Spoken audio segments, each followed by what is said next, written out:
think sometimes the stories lurk beneath the surface. And so when you go to a place the first time, you get sort of an initial impression that's a little superficial.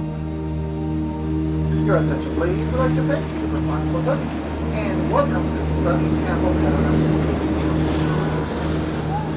You really have to keep going back to a place over and over and over again to start to understand it.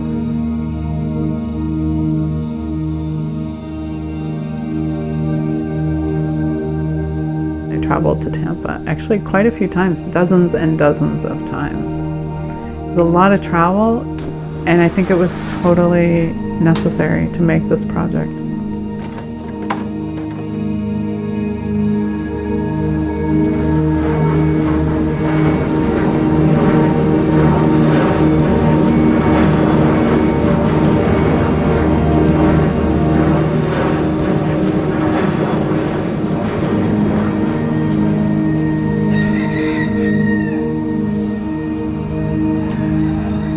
I think everybody has an incredibly powerful and unique story to tell, and that we can all benefit by listening to other people's stories.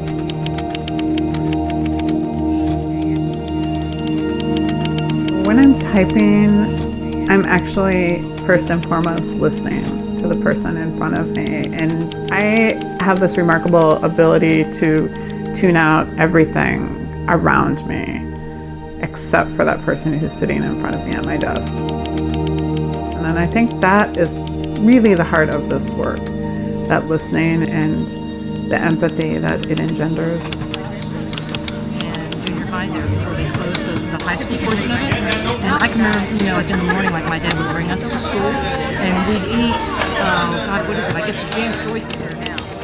Ybor City was not nice anymore. And it was just after that they had investors go in, the Tampa government, I guess, or the city got spent a bunch of money, and everybody was going back into Ybor. And Ybor had the nightlife began again, which was really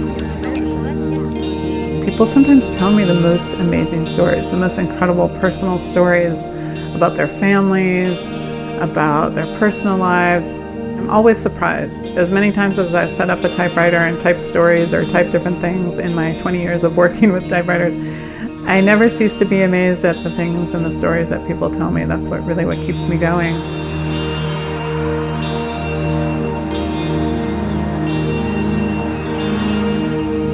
Every oak tree out in that parking lot started from a seed. And now the seed is turning over the church, over the parking lot. Help us fertilize the seeds. Believe in our children. And let's help our children become the oak tree that we know they can be. Now, as you leave today, Sister Sharon, I have you know, this lady travels all over the country. Sit down and just talk with her. What she does is very unique. This is pretty cool. So you put the paper in, and then roll it up, and you can type and watch how it goes.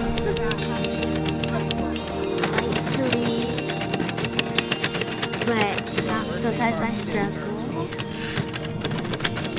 But I keep trying until I get it.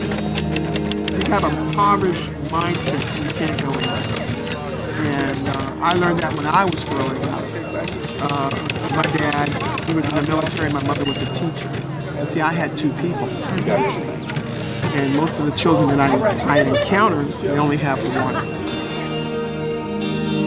Listening has taken on a really incredible role in today's society because it happens so seldom. We have grown very, very accustomed to communicating through text, communicating through Facebook messages, etc. One-sided communication, right? You're throwing something out there, you don't know if anyone's actually listening to you.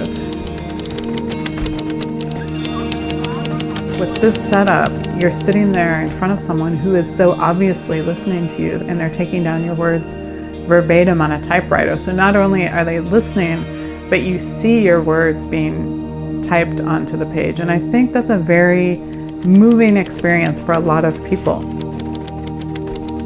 Feeling like someone listened to them is such a really important part of this work.